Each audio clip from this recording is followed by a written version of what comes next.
The Case of Charles Dexter Ward by H.P. Lovecraft. Read by Morgan Scorpion. Chapter 2, Parts 5 and 6. 5. The probability that Curwen was on guard and attempting unusual things, as suggested by the odd shaft of light, precipitated at last the action so carefully devised by the band of serious citizens. According to the Smith Diary, a company of about 100 men met at 10 p.m. on Friday, April the 12th, 1771, in the great room of Thurston's Tavern at the sign of the Golden Lion on Weybosset Point across the bridge. Of the guiding group of prominent men, in addition to the leader John Brown, there were present Dr. Bowen, with his case of surgical instruments; President Manning, without the great periwig, the largest in the colonies, for which he was noted; Governor Hopkins, wrapped in his dark cloak and accompanied by his seafaring brother Esek, whom he had initiated at the last moment with the permission of the rest; John Carter, Captain Mathewson, and Captain Whipple, who was to lead the actual raiding party. These chiefs conferred apart in a rear chamber, after which Captain Whipple emerged to the great room and gave the gathered seamen their last oaths and instructions. Eleazar Smith was with the leaders as they sat in the rear apartment awaiting the arrival of Ezra Whedon, whose duty was to keep track of Curwen and report the departure of his coach for the farm. About 10:30 a heavy rumble was heard on the great bridge, followed by the sound of a coach in the street outside, and at that hour there was no need of waiting for Whedon in order to know that the doomed man had set out for his last night of unhallowed wizardry. A moment later, as the receding coach clattered faintly over the muddy dock bridge, Whedon appeared, and the raiders fell silently into military order in the street, shouldering the firelocks, fowling pieces, or whaling harpoons which they had with them.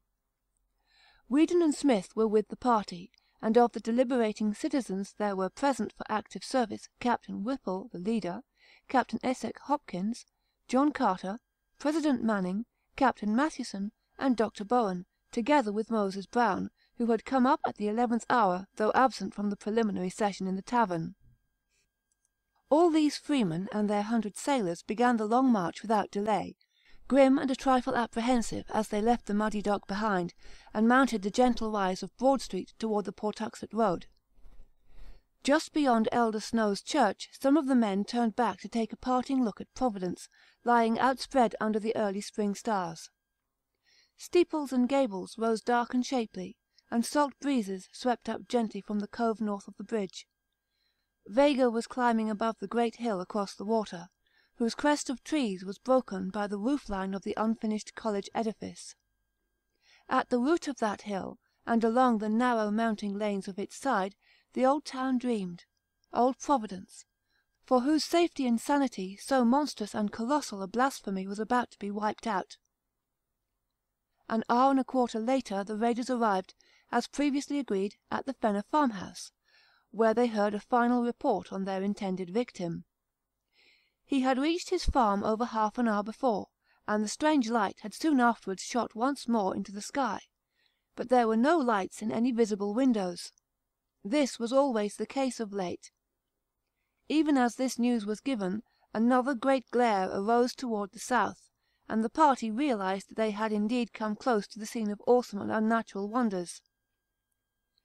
Captain Whipple now ordered his force to separate into 3 divisions, one of 20 men under Eleazar Smith to strike across to the shore and guard the landing place against possible reinforcements for Curwen until summoned by a messenger for desperate service, a second of 20 men under Captain Esek Hopkins to steal down into the river valley behind the Curwen farm and demolish with axes or gunpowder the oaken door in the high, steep bank, and the third to close in on the house and adjacent buildings themselves. Of this division 1/3 was to be led by Captain Mathewson to the cryptical stone edifice with high narrow windows, another third to follow Captain Whipple himself to the main farmhouse, and the remaining third to preserve a circle around the whole group of buildings until summoned by a final emergency signal. The river party would break down the hillside door at the sound of a single whistle blast, then wait and capture anything which might issue from the regions within. At the sound of 2 whistle blasts, it would advance through the aperture to oppose the enemy or join the rest of the raiding contingent. The party at the stone building would accept these respective signals in an analogous manner, forcing an entrance at the first, and at the second descending whatever passage into the ground might be discovered, and joining the general or focal warfare expected to take place within the caverns. A third, or emergency signal of 3 blasts would summon the immediate reserve from its general guard duty, its 20 men dividing equally and entering the unknown depths through both farmhouse and stone building. Captain Whipple's belief in the existence of catacombs was absolute, and he took no alternative into consideration when making his plans. He had with him a whistle of great power and shrillness, and did not fear any upsetting or misunderstanding of signals. The final reserve at the landing, of course, was nearly out of the whistle's range, hence would require a special messenger if needed for help. Moses Brown and John Carter went with Captain Hopkins to the river bank, while President Manning was detailed with Captain Mathewson to the stone building. Dr. Bowen, with Ezra Whedon, remained in Captain Whipple's party, which was to storm the farmhouse itself. The attack was to begin as soon as a messenger from Captain Hopkins had joined Captain Whipple to notify him of the river party's readiness. The leader would then deliver the loud single blast, and the various advance parties would commence their simultaneous attack on 3 points. Shortly before 1 a.m. the 3 divisions left the Fenner farmhouse, one to guard the landing, another to seek the river valley and the hillside door, and the third to subdivide and attend to the actual buildings of the Cowan farm. Eleazar Smith, who accompanied the shore-guarding party, records in his diary an uneventful march and a long wait on the bluff by the bay, broken once by what seemed to be the distant sound of the signal whistle, and again by a peculiar muffled blend of roaring and crying, and a powder blast which seemed to come from the same direction. Later on, one man thought he caught some distant gunshots, and still later Smith himself felt the throb of titanic and thunderous words resounding in upper air.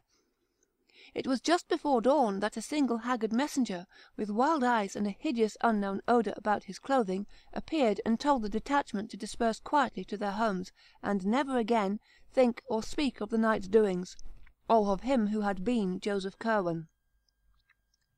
Something about the bearing of the messenger carried a conviction which his mere words could never have conveyed, for though he was a seaman well known to many of them, there was something obscurely lost or gained in his soul, which set him for evermore apart. It was the same later on, when they met other old companions, who had gone into that zone of horror. Most of them had lost or gained something imponderable and indescribable. They had seen or heard or felt something which was not for human creatures, and could not forget it. For them there was never any gossip, for to even the commonest of mortal instincts there are terrible boundaries, and from that single messenger the party at the shore caught a nameless awe which almost sealed their own lips. Very few are the rumours which ever came from any of them, and Eleazar Smith's diary is the only written record which has survived from that whole expedition which set forth from the sign of the Golden Lion under the stars. Charles Ward, however, discovered another vague sidelight in some Fenner correspondence which he found in New London, where he knew another branch of the family had lived. It seemed that the Fenners, from whose house the doomed farm was distantly visible, had watched the departing column of raiders, and had heard very clearly the angry barking of the Curwen dogs, followed by the first shrill blast which precipitated the attack. This blast had been followed by a repetition of the great shaft of light from the stone building, and in another moment, after a quick sounding of the second signal ordering a general invasion, there had come a subdued prattle of musketry, followed by a horrible roaring cry, which the correspondent Luke Fenner had represented in his epistle by the characters "Wah, wah." This cry, however, had possessed a quality which no mere writing could convey, and the correspondent mentions that his mother fainted completely at the sound. It was later repeated less loudly, and further but more muffled evidences of gunfire ensued, together with a loud explosion of powder from the direction of the river. About an hour afterwards all the dogs began to bark frightfully, and there were vague ground rumblings so marked that the candlesticks tottered on the mantelpiece. A strong smell of sulphur was noted, and Luke Fenner's father declared that he heard the third or emergency whistle signal, though the others failed to detect it. Muffled musketry sounded again, followed by a deep scream, less piercing but even more horrible than those which had preceded it, a kind of throaty, nastily plastic cough or gurgle, whose quality as a scream must have come more from its continuity and psychological import than from its actual acoustic value. Then the flaming thing burst into sight at a point where the Cowan farm ought to lie, and the human cries of desperate and frightened men were heard. Muskets flashed and cracked, and the flaming thing fell to the ground. A second flaming thing appeared, and a shriek of human origin was plainly distinguished. Fenner wrote that he could even gather a few words belched in frenzy. "Almighty, protect thy lamb!" Then there were more shots, and the second flaming thing fell. After that came silence for about 3/4 of an hour, at the end of which time little Arthur Fenner, Luke's brother, exclaimed that he saw "a red fog going up to the stars from the accursed farm in the distance." No one but the child can testify to this, but Luke admits the significant coincidence implied by the panic of almost convulsive fright which at the same moment arched the backs and stiffened the fur of the 3 cats then within the room. 5 minutes later a chill wind blew up, and the air became suffused with an intolerable stench that only the strong freshness of the sea could have prevented its being noticed by the shore party or by any wakeful souls in the Pawtuxet village. This stench was nothing which any of the Fenners had ever encountered before, and produced a kind of clutching, amorphous fear beyond that of the tomb of the charnel house. Close upon it came the awful voice which no hapless hearer will ever be able to forget. It thundered out of the sky like a doom, and windows rattled as its echoes died away. It was deep and musical, powerful as a bass organ, but evil as the forbidden books of the Arabs. What it said no man can tell, for it spoke in an unknown tongue, but this is the writing Luke Fenner set down to portray the demoniac intonations. Dis lis ceshet bone Josephei duvena enitemos. Not till the year 1919 did any soul link this crude transcript with anything else in mortal knowledge, but Charles Ward paled as he recognized what Mirandola had denounced in Shudders as the ultimate horror among black magic's incantations. An unmistakable human shout or deep chorused scream seemed to answer this malign wonder from the Cowan farm, after which the unknown stench grew complex with an added odour equally intolerable. A wailing distinctly different from the scream now burst out, and was protracted ululantly, in rising and falling paroxysms. At times it became almost articulate, though no auditor could trace any definite words, and at one point it seemed to verge towards the confines of diabolic and hysterical laughter. Then a yell of utter, ultimate fright and stark madness wrenched from scores of human throats, a yell which came strong and clear despite the depth from which it must have burst, after which darkness and silence ruled all things. Spirals of acrid smoke ascended to blot out the stars, though no flames appeared, and no buildings were observed to be gone or injured on the following day. Toward dawn 2 frightened messengers with monstrous and unplaceable odours saturating their clothing knocked at the Fenner door and requested a keg of rum, for which they paid very well indeed. One of them told the family that the affair of Joseph Cowan was over, and that the events of the night were not to be mentioned again. Arrogant as the order seemed, the aspect of him who gave it took away all resentment, and lent it a fearsome authority, so that only these furtive letters of Luke Fenner, which he urged his Connecticut relatives to destroy, remain to tell us what was seen and heard. The non-compliance of that relative, whereby the letters were saved after all, has alone kept the matter from a merciful oblivion. Charles Ward had one detail to add as a result of a long canvass of Pawtuxet residents for ancestral traditions. Old Charles Slocum of that village said that there was known to his grandfather a queer rumour concerning a charred, distorted body found in the fields a week after the death of Joseph Cowan was announced. What kept the talk alive was the notion that this body, so far as could be seen in its burnt and twisted condition, was neither thoroughly human nor wholly allied to any animal which Pawtuxet folk had ever seen or read about. Part 6. Not one man who participated in that terrible raid could ever be induced to say a word concerning it, and every fragment of the vague data which survives comes from those outside the final fighting party. There is something frightful in the care with which these actual raiders destroyed each scrap which bore the least allusion to the matter. 8 sailors had been killed, but although their bodies were not produced, their families were satisfied with the statement that a clash with customs officers had occurred. The same statement also covered the numerous cases of wounds, all of which were extensively bandaged and treated only by Dr. Japers Bowen, who had accompanied the party. Hardest to explain was the nameless odour clinging to all the raiders, a thing which was discussed for weeks. Of the citizen leaders, Captain Whipple and Moses Brown were most severely hurt, and letters of their wives testify the bewilderment which their reticence and close guarding of their bandages produced. Psychologically every participant was aged, sobered, and shaken. It is fortunate that they were all strong men of action and simple, orthodox religionists, for with more subtle introspectiveness and mental complexity they would have fared ill indeed. President Manning was the most disturbed, but even he outgrew the darkest shadow, and smothered memories in prayers. Every man of those leaders had a stirring part to play in later years, and it is perhaps fortunate that this is so. Little more than a 12-month afterwards, Captain Whipple led the mob who burnt the revenue ship Gaspee, and in this bold act we may trace one step in the blotting out of unwholesome images. There was delivered to the widow of Joseph Curwen a sealed leaden coffin of curious design, obviously found ready on the spot when needed, in which she was told her husband's body lay. He had, it was explained, been killed in a customs battle about which it was not politic to give details. More than this no tongue ever uttered of Joseph Curwen's end, and Charles Ward had only a single hint wherewith to construct a theory.